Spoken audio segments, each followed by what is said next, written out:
Well, Council President, it really is a discussion when we come to resolutions. So I was just pointing out that there were two typos in the resolution that we prepared concerning the process for these meetings. The Department of Community Affairs has asked us to adopt a resolution establishing the manner in which the Zoom meetings are to be conducted. That resolution is on tonight for adoption.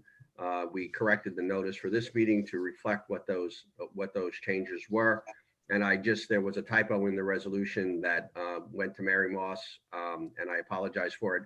And the only thing, it didn't reflect the fact that the council president runs the meetings and will make the announcements. And so that was the only change. It was a minor change. Thanks, Mr. Reno. You're welcome. I'd like to call this meeting to an order. Roll call. Mr. Dangler? Here. Dr. Vogt? She's on mute. Here, and Rose just called me. She's trying to get herself unmuted. I don't know if it's on her phone or if it's muted by the systems. Oh, there you go. She just did Am it. I okay? Yeah, now you're good. Okay. Mrs. Wittes? Here. Dr. Selly? Here. And Mr. Vieira? Here. I hereby certify that this meeting has been published in the newspaper and published in the newspaper. An adequate and electronic notice has been provided in accordance with the Open Public Meetings Act and New Jersey Administrative Code Title 5, Chapter 39, Section 1.5, Notice of Remote Public Meeting as required by law. Okay, presentations. CDBC 5-year consolidated plan annual work plan budget resolution. Jake Jones, Director of Community and Economic Development. Mr. Jones, it's all yours. Thank you, Mr. Vieira. That's CDBG. It's the 5-year consolidated plan and the annual work plan. I'll try to be as brief and as comprehensive as I possibly can. The con plan and the annual work plan is for the fiscal year 2020-2021.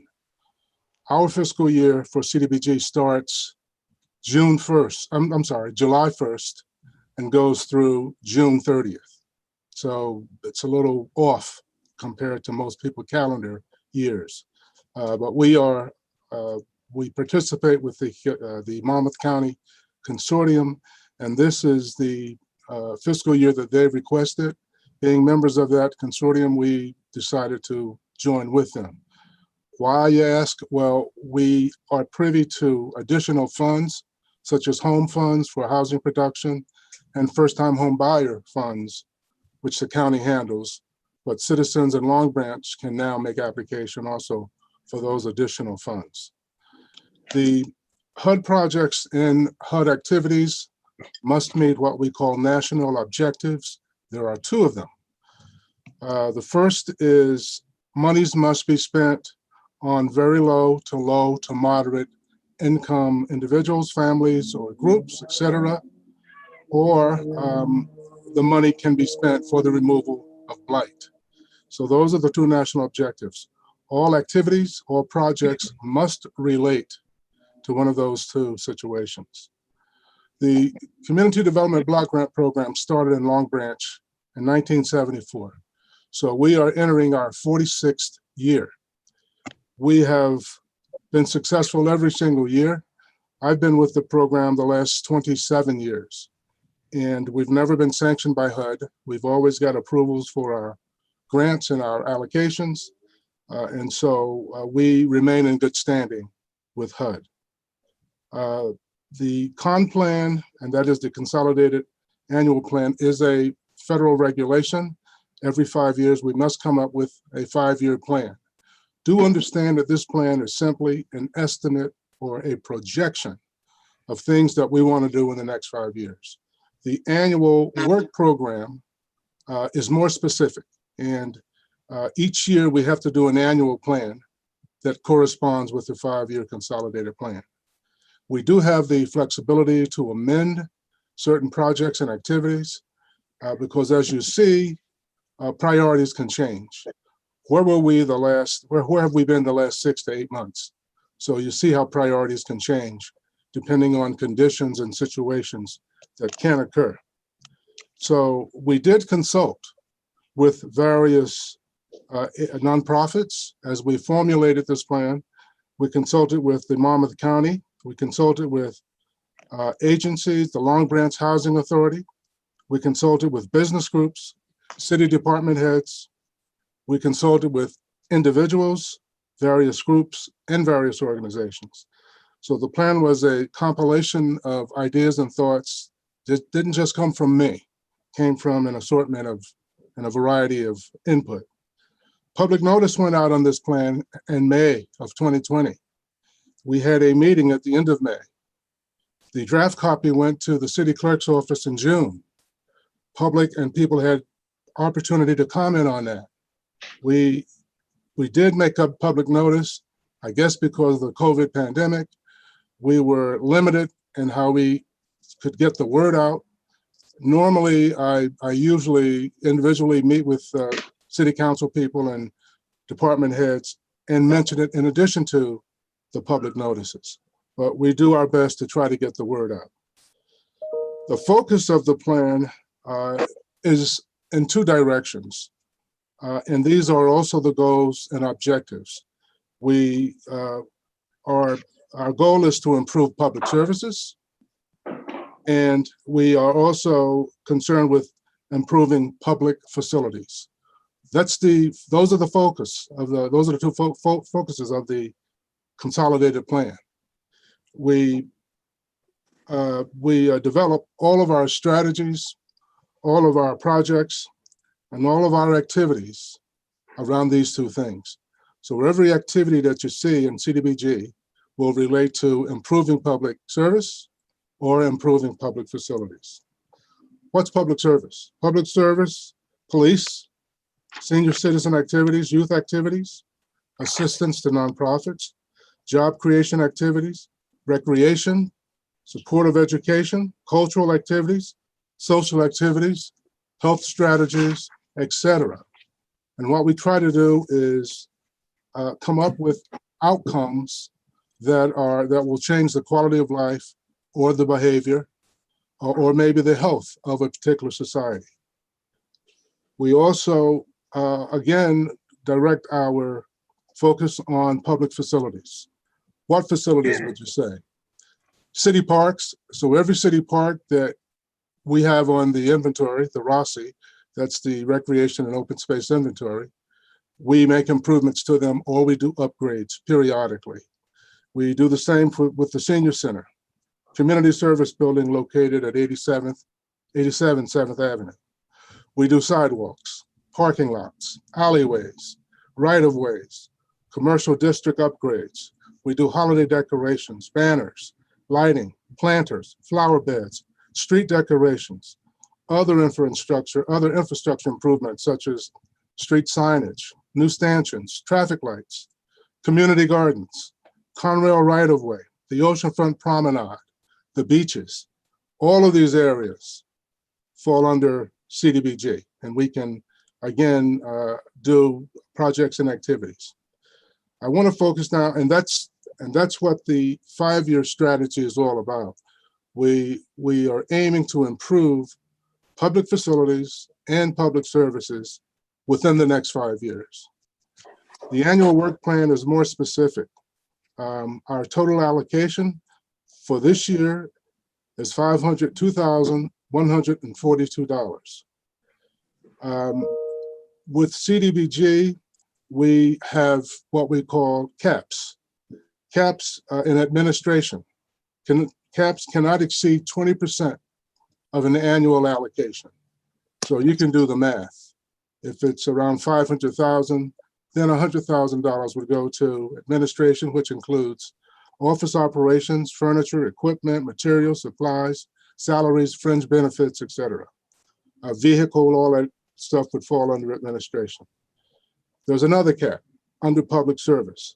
15% can go to assistance to nonprofits, or all of the things that I mentioned under public service, police, assistance with the Long Branch Housing Authority, et cetera. So what's left over? We have 65% of the allocation that we attribute to projects. So the bulk of our money will go to projects. As I said before, it could be facilities, sidewalks, park upgrades, and so forth. I just want to finally go over the budget real quick for this year. Program administration, we've got 93,400 attributed to that. That includes the things that I just mentioned, salaries, office operations, et cetera. Public services, and by the way, that administration is under the cap of that 20%. If we exceed the cap, then we've got to answer to HUD, and they could sanction our program if we don't fall within compliance. So all of these caps must fall under regulatory compliance. So public services, which can include crime prevention, job training, career reinvestment, community assistance to nonprofits, senior activities, youth activities, 71,000 for that. Public facilities, the Conrail property improvement, community gardens improvement, community facility improvements, parks improvement and development, senior center upgrades, youth center upgrades. $185,714 will go to that. Infrastructure, that's sidewalks, parking lots. As I said before, I explained what infrastructure consisted of, 145,000. And then office operations, that's another 7,000 for things like equipment, membership, conferences, expenses, supplies, services, advertising, and publications. So that's our budget for this year. I still get proposals and requests for funding.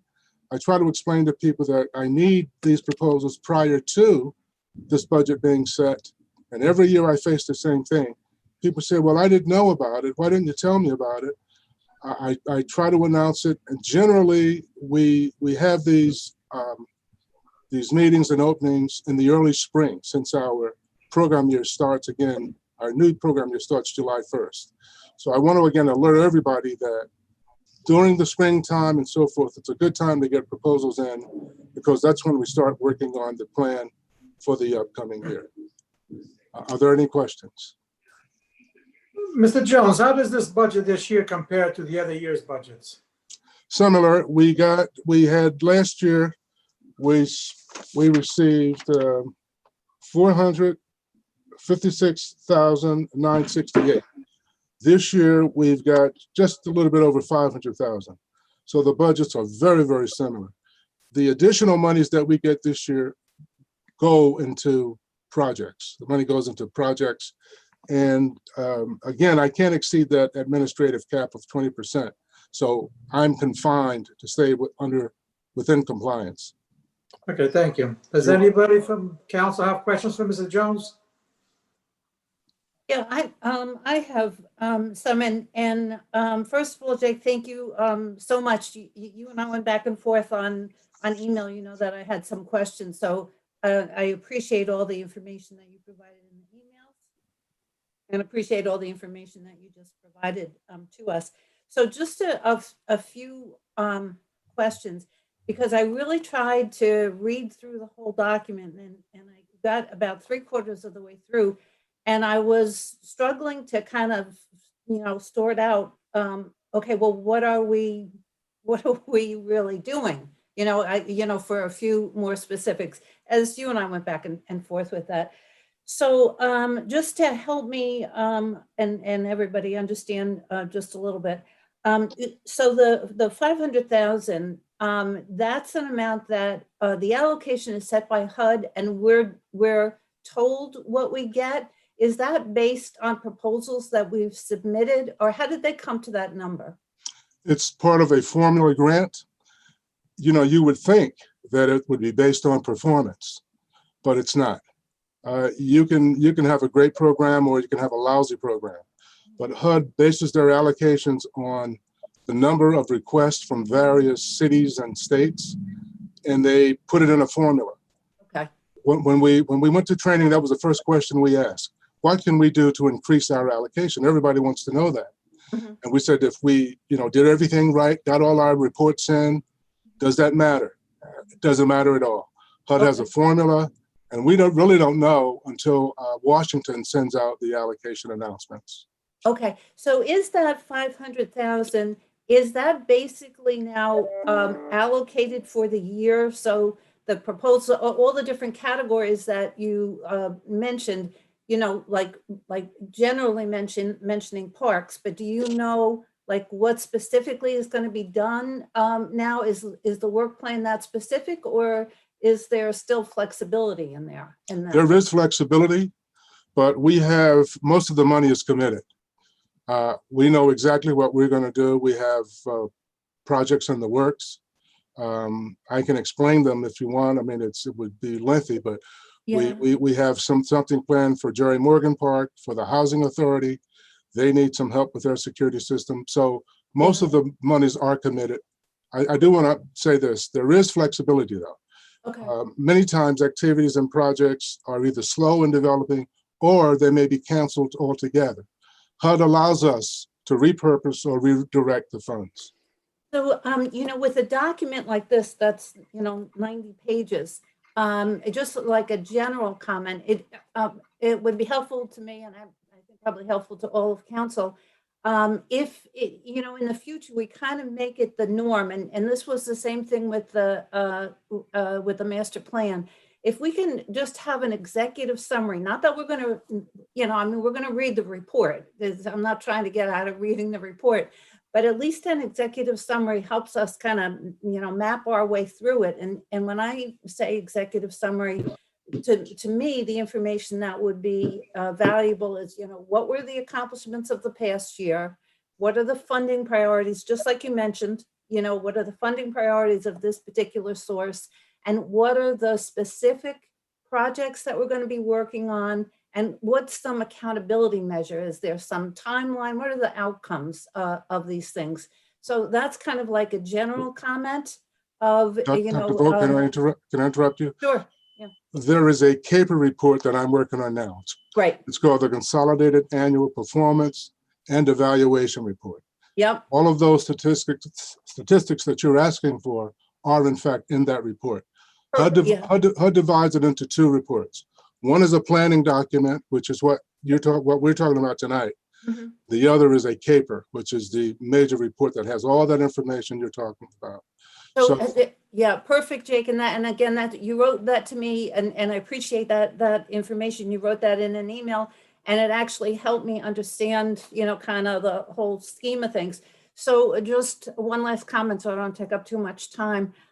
With something as important as this, and with as much money involved with it, if we had a workshop, if we had a 15-minute workshop presentation before we get the vote, or before we get the resolution, all that stuff, I would find that tremendously helpful, and and perhaps to be brought in a little bit earlier in the planning process. So, we could kind of hear from you something like, so we have $20,000 we can spend on parks. This is what you are recommending. Does anybody have any, any thoughts on it? Sure. That kind of back and forth and input, I think would really be helpful. Is this on a timeline now that this Yes. has to be passed tonight? Yes. We have, HUD has accepted and approved the plan. Okay. And so what we're really doing is the last formal act of the city accepting the plan that Okay. HUD has approved. I just want to say this.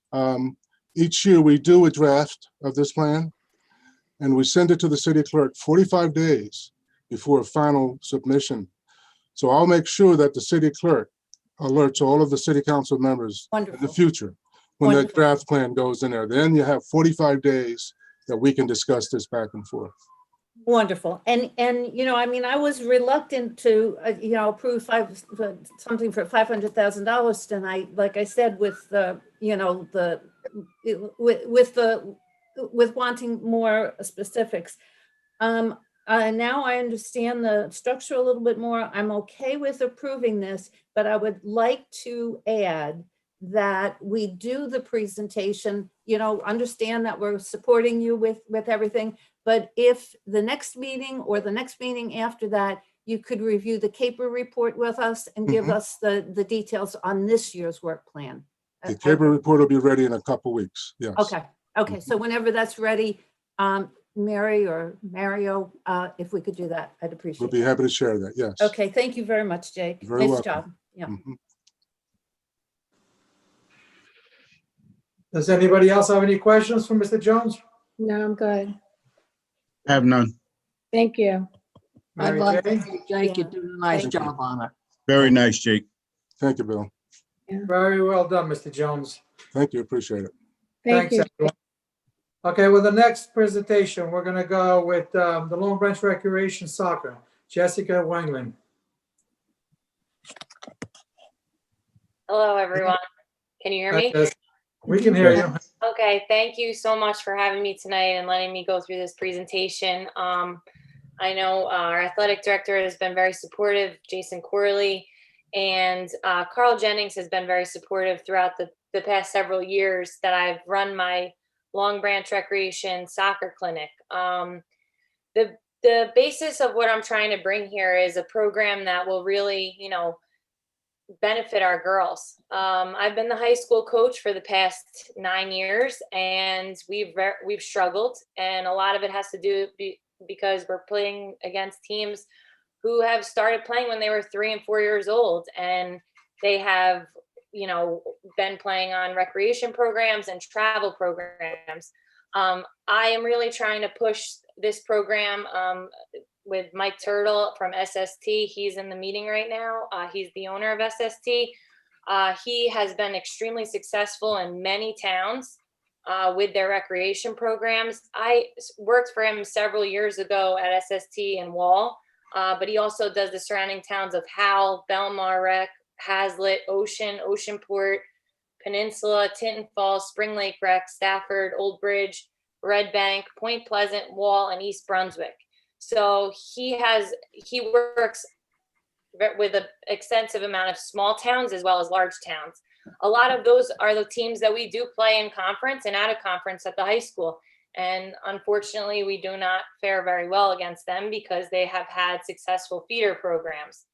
My particular feeder program I started a few years ago. We bring in about 75 kids. In the fall, winter, and in the spring. The winter is a little bit less because of where we do it at the Morris Avenue School. But the fall and the spring are rather big. From there, the recreation offers a league, but it hasn't done very well for the girls on the girls' side. For the boys have done well. They've been successful with their different programs, but we're really looking to try and grow for both the girls and the boys. So Mike Turtle has come up with a plan, and we're going to work combined. And am I allowed to share my screen with the presentation I submitted? Yeah, sure. Okay. So, it's disabled. No, The host has to do it Okay. or allow you to do it. Go ahead, Jessica. Okay. All right. So, can you see that, everyone? Yes. Okay. All right. So basically what this is going to be is we're going to still continue trying to run our clinics, but Mike Turtle has come up with a plan for making it a more organized league throughout the community. And of course, he oversees all these other towns. So I would end up being the director of coaching, which I will work directly with the recreation department. Below are just a list of the duties that I would have to make sure this runs smoothly.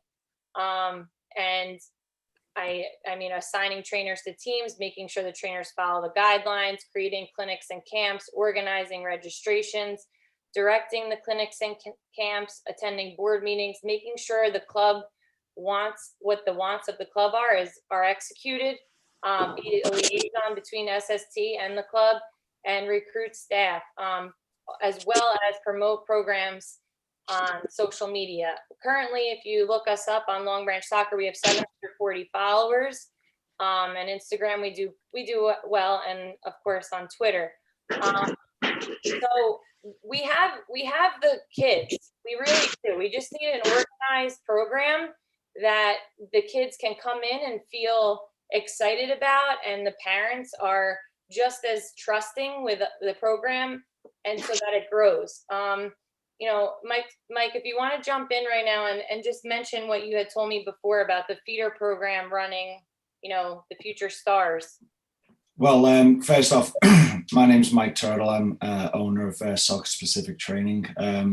First off, I apologize if I slur my speech or anything. I apologize ahead of time. I exited surgery about 3 hours ago.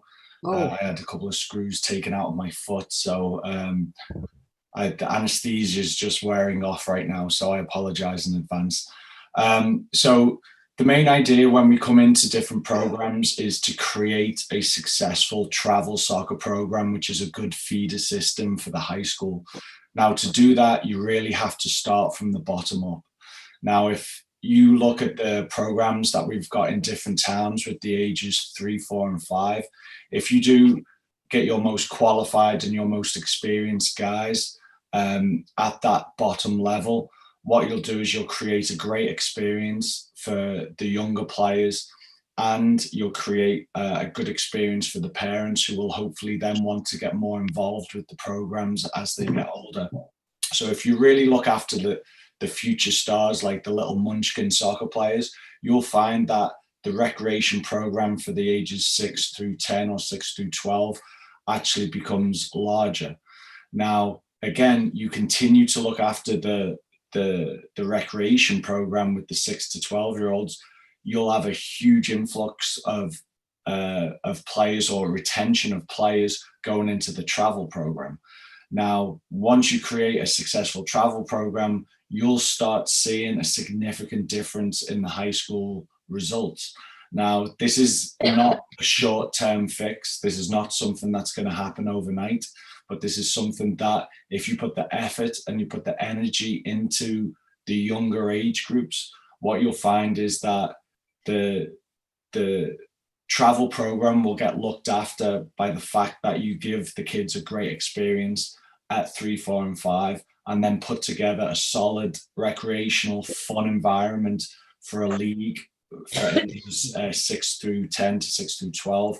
And then the travel program will have the numbers that are directly coming from the recreational program.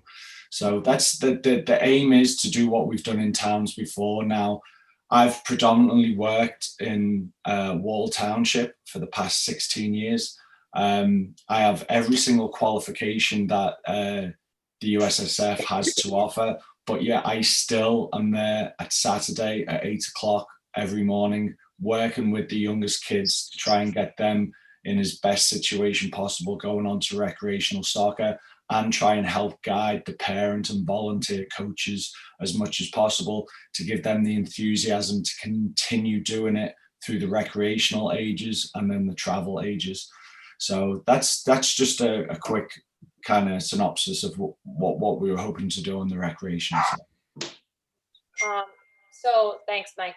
So pretty much we have, like I said before, we have the kids. And so what we were going to do is we were going to come up with a program where they are offered not only the skills and drills clinics that every other town is offered, but we will also incorporate a league in the rec program. And from there, like Mike said, we're hoping to make it grow and have travel teams that we can, help the high school level.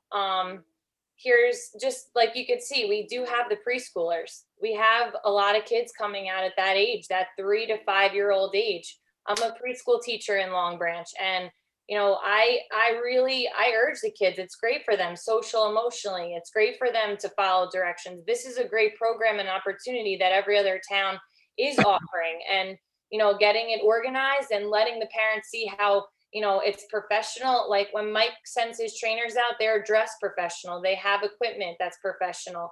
It's not just throw it on the field and run around and act crazy. It's a professional program that looks good from a distance and works up close. So So here's just little cost breakdowns, okay? You can see, it's 6 training hours at a cost of $75 per hour, $450 per week. The cost split between 100 players is $32 a player. All these costs are equivalent to exactly what every other town is offering, and maybe a little bit less. The instructional session, it's offered with not only just a clinic, but also you incorporate some game exposure. So you get 15-minute scrimmage in that. Here's the mini league, okay? It would be a 1-hour clinic and 7 Saturdays in the fall and the spring. The ages will be 6 to 12. And we'll be able to split it up if we get the numbers with the girls and the boys, so that the girls don't feel, as though they can't compete if they're playing with a bunch of boys that are quicker. And that will be a great opportunity for them. And I have gotten a lot of girls to come out. So right now in our clinic that's running currently, we have 30 girls at my clinic currently. So those girls need to just continue through this program. We need to get it set up so that it's organized and ready to go for them in the spring. There's, other than that, Mike has also mentioned that he would put together a Friends with Autism program, and that would be free of cost. We would get into the schools and really work with the autistic kids, and that would be run through the recreation and SST as well. So, there's a lot of opportunities with this program. There's a lot of different opportunities to grow our younger level for the soccer players, and then have them grow and do really well at the high school level. Does anyone have any questions? I do. Okay. So I'm trying to understand, this is a for-profit business, and what I haven't heard throughout the whole presentation is exactly what you're asking of the city. Okay, what we're asking of the city is basically to have Mike come in and work with us and develop a recreational program. Coincide with the rec. I'm not sure what that, so we have a recreation department, but the question is are you asking to operate this business at one of the city's facilities? Is that what the? Well, it would just be like a Long Branch it would be a recreation club, just like any other town. So the recreation department I would basically be working with the recreation department and helping oversee SST and monitoring what's going on at the parks and running the clinics with them. But we don't charge $3,000 a kid or $75 an hour for kids to participate in our rec programs.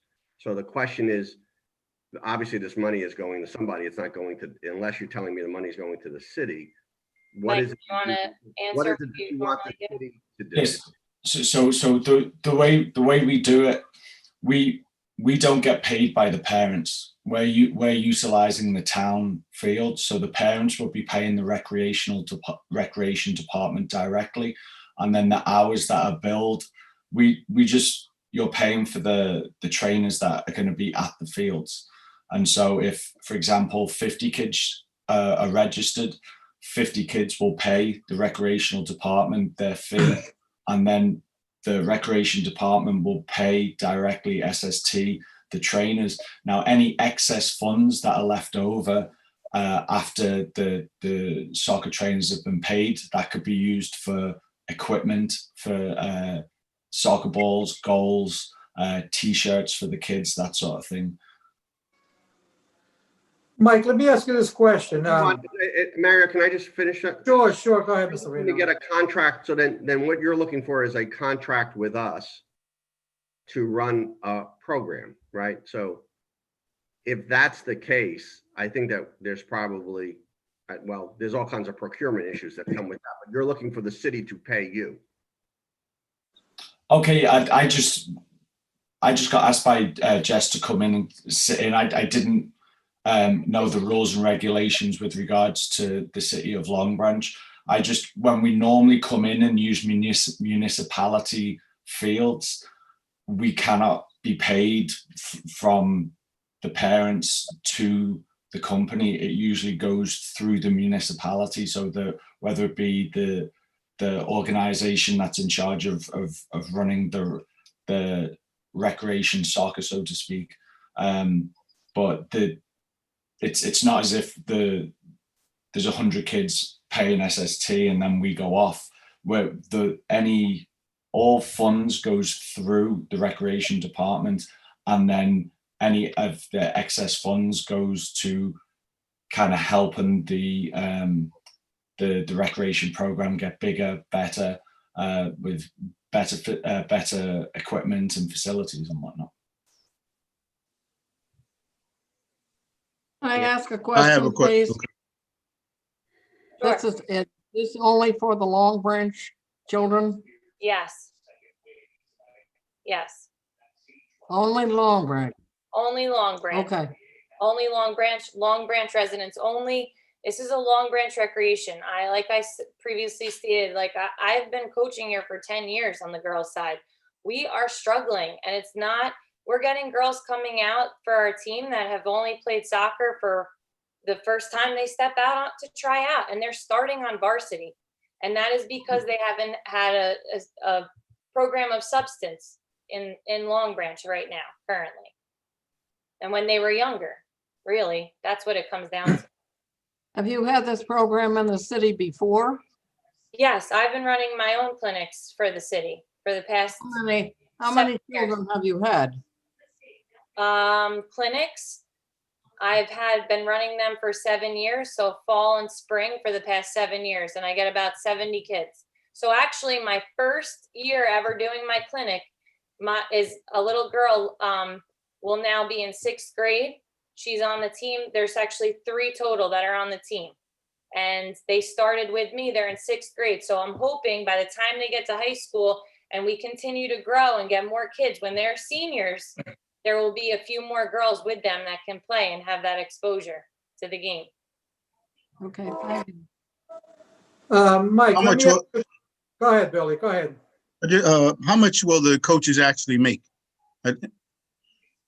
Say that again. How much will the coaches actually make? Well, the fee is $75.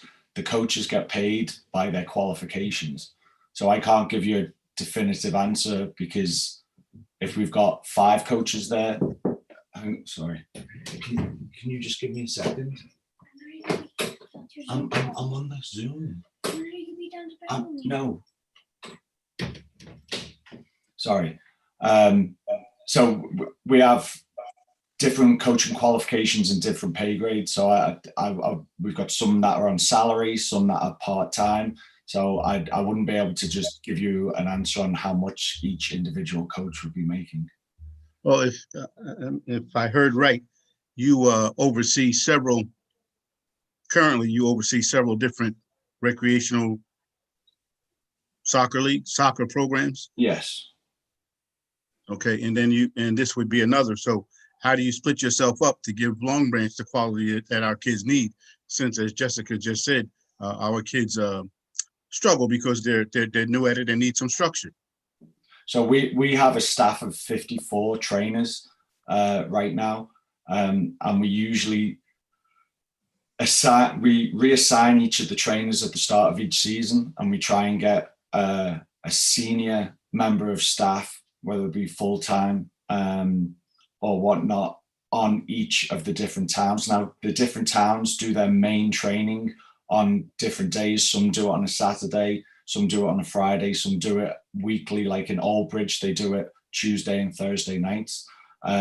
So again, when we structure who is coming out to work the different programs, some of the factors that are taken into consideration is where the trainers actually reside. If we have trainers that actually reside in Long Branch, that will be the first port of call. We really like to have the trainers that live in town work within the towns that we work within. So, for example, I used to live in Wall, so that's why I've been there for 16 years. But now I've moved to Ocean Township, so now I help with the Ocean sessions, just because I live in town, and it really helps build up the program with the fact that you live in town and you're local within the community. Okay, last question. I don't remember the exact numbers, but say the $3,200 total for the trainers and so on, which averages out to about $50, which would include t-shirts. Yes. That money would go to recreation? Yeah, so we wouldn't, the only time that we get paid would be directly from the recreational department. That 3,200 would go to recreation, and then you would give recreation a bill for the trainers / coaches, correct? Yeah, that's correct. Will it exceed that 3,200? Well, no, the actual charge, the cost would come out with those specific numbers. The cost would come out as $32 per player. But once you factor in t-shirts, admin on Jessica's side, we put the cost at $50, which would still be very competitive with regards to what else is offered in surrounding towns. And I understand. I also have done the clinics for a while now, and if I'm going to be working with the town, I have offered many times financial aid. I don't turn if they cannot afford that fund, I'll fund it. I mean, I'm not about the pushing them away because they can't afford it. They can come and play. Jessica, don't misunderstand. I'm not so much worried about the fee, and I appreciate that. I used to do Coach Pop Warner, and I felt the same way. But what I'm asking is, again, when you hit that, in perfect world, we get to that 3,200 that you showed us on your presentation. If the trainer's fee comes more than that 3,200 or whatever, then where's the money come from? Well, just to let you know, I've run SST for 11 years, and we've had the same pricing structure from the start, where it's per player. So, for example, if you only have 15 kids sign up, the cost is going to be significantly different than if you have 80 kids signed up.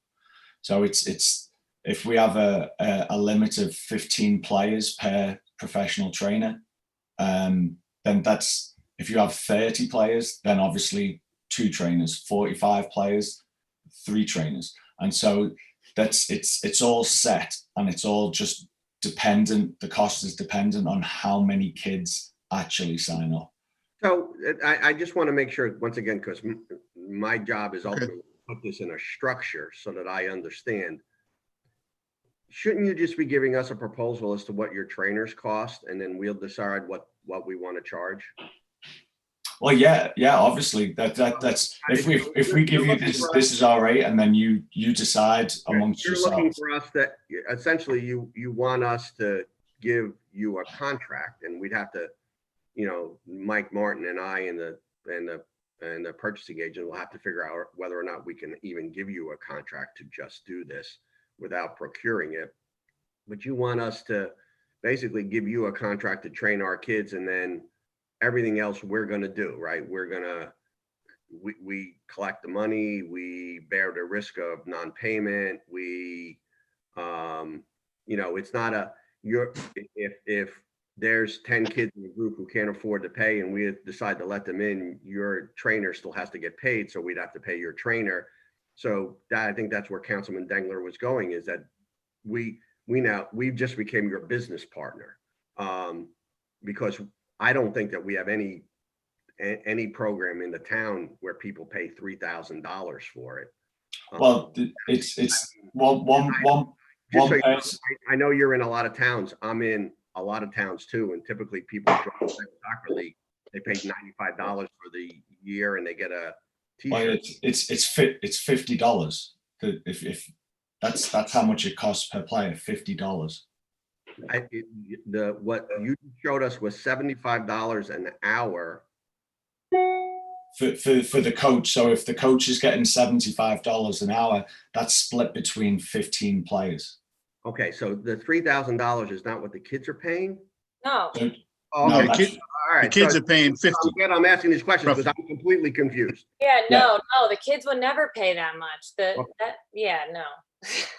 So, all right. So essentially what you're pitching to us is, and I think that that's what it is that it's a program. You're looking for a contract with the city for some number to run these clinics, and then okay. So the long. Councilman Dengler, I think I understand it a little bit more than I did. Thank you for the question. I did not understand it. Yeah, so the long and short of it is that Jessica wants to create a program that will help create better players for the high school going forward. I've got the manpower that can help do that. We have a fixed set of costs, which means that whether the players are paying $50 for the 7 weeks, if we introduce the mini league, I do training and a league, obviously that's additional hours and that will increase the cost. But again, the reason why we're so successful in the different towns is because we're not the ones that bring in the money and then keep the excess money. We provide a service to the city of Long Branch of providing staff. Now, Jessica with the recreation department would be in charge of running everything. We basically bring the qualified staff to the fields at as cheap a cost as possible. And that's why Jessica approached me, because I do have the staff to provide that. And that's hence me sitting in on the meeting today. Okay, well, Jessica, thanks, Bill. What's the basic age group that you're really shooting for here? So right now, my biggest group is ages 3 to 5, but I could say that that's my biggest numbers, my enrollment as of right now. But Okay, ages go ahead. 6 to 8 right now in my second session, I have 18 kids that started when they were 3 with me. So All right, I've been in soccer my whole life. okay. I've coached travel soccer for over 10 years. I've known that the age group 3 to 5 do not need paid trainers, because these kids are just learning to touch a ball. They're being introduced to a ball. You know what I mean? You're going to teach them how to use their foot, what side to kick in, what's that. It's a paid trainer to me, to my point of view, for the age of 3 to 5 is a waste of money until they get to a traveling team at the age of U8s, U7s. Then that's when you bring in the trainers. Okay, My opinion, you know what I mean? all right. Go ahead. So sorry to cut you off with that, but I like I said, I'm a preschool teacher and I have done this now for 10 years, and I have had volunteer trainers and I have had paid trainers, and people that just show up are going to give you just show up job. I People understand that that. are paid are going to come out and they're going to do their job and they're going to do it right. And if they're not, goodbye. This is a job for me. I want to make the program good. I don't want to just start with 3 to 5. You know, I have the high schoolers come out on Saturday mornings. They come out and help me. They're volunteer. But I have teachers that work with this specific age group also come out. And and that's why it's more organized. It flows better. And I mean, these trainers have been paid for the past, like I said, 7-8 years that we've been doing this, and it's been successful. We keep getting numbers. We wouldn't get numbers if it wasn't organized and it didn't look good. Yeah, I agree. Organized, I agree with you 100%. The paid trainer for a 3 to 5-year-old, you know, these 3-year-old kids, most of the times they'll sit down in the middle of the field. You know how it is. Well, You know, I went through it. I've run the Munchkin program at Wall Soccer Club for 16 years, and I completely understand what you're saying. But what we do over at Wall is we have a very successful volunteer program. So there's so for 165 kids, we have one paid trainer, and that's what we've done for 6 Council President, can I interrupt just for a moment? I just have one, Jessica, I've never met you before, and I didn't know who you were. You work for our rec department on a part-time basis, is that true? Yes. Okay, has this, and I see he's online now, has this been brought to Carl Jennings to discuss and come up with a plan? Yes. And to evaluate it, and perhaps, because we have other things to get to, and I don't mean to step on Council President Vieira's toes here, but I don't think we're going to resolve it in this discussion, but perhaps, you know, the entire cost, the way it would be implemented, and obviously our rec department would be instrumental in collecting any fees and managing the program. And I know Carl's on the line. I don't know if, have you run this by him? And do we have a plan of implementation? Yes, we spoke about it and he was on board with everything that I've explained to him.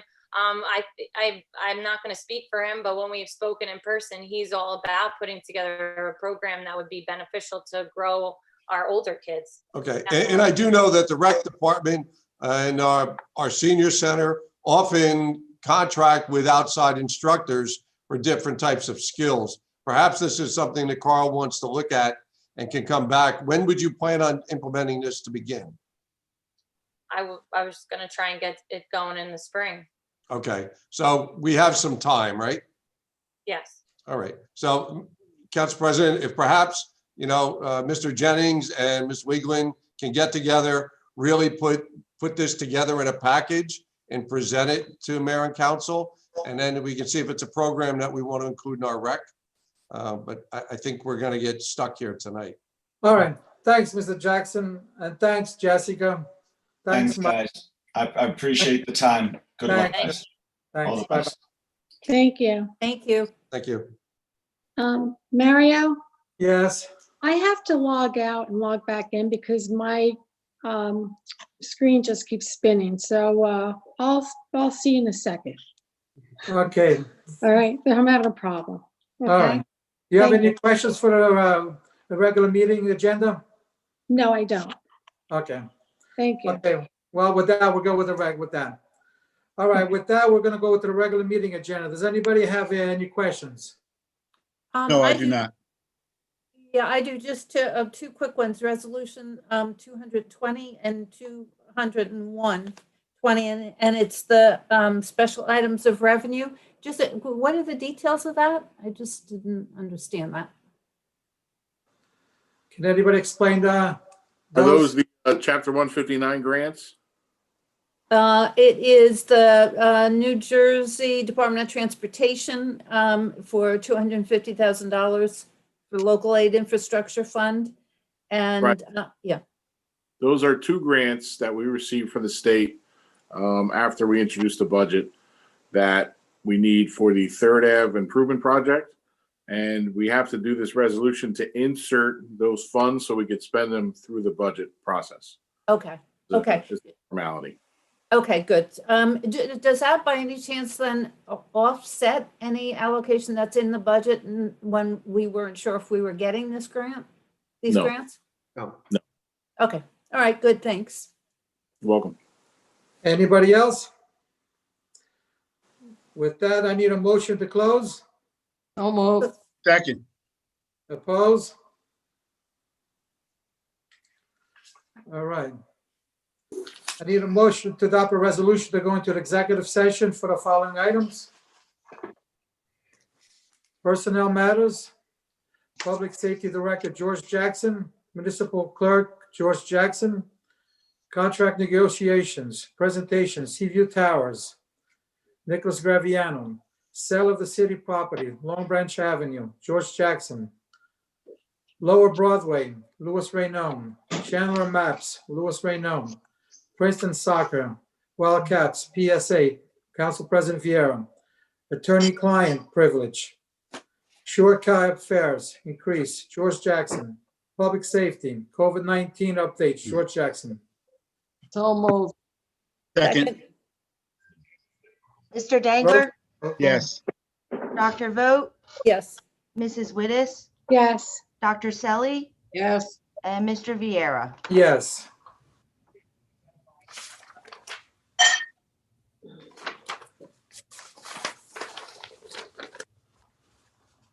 Okay, All with right. that, So let me just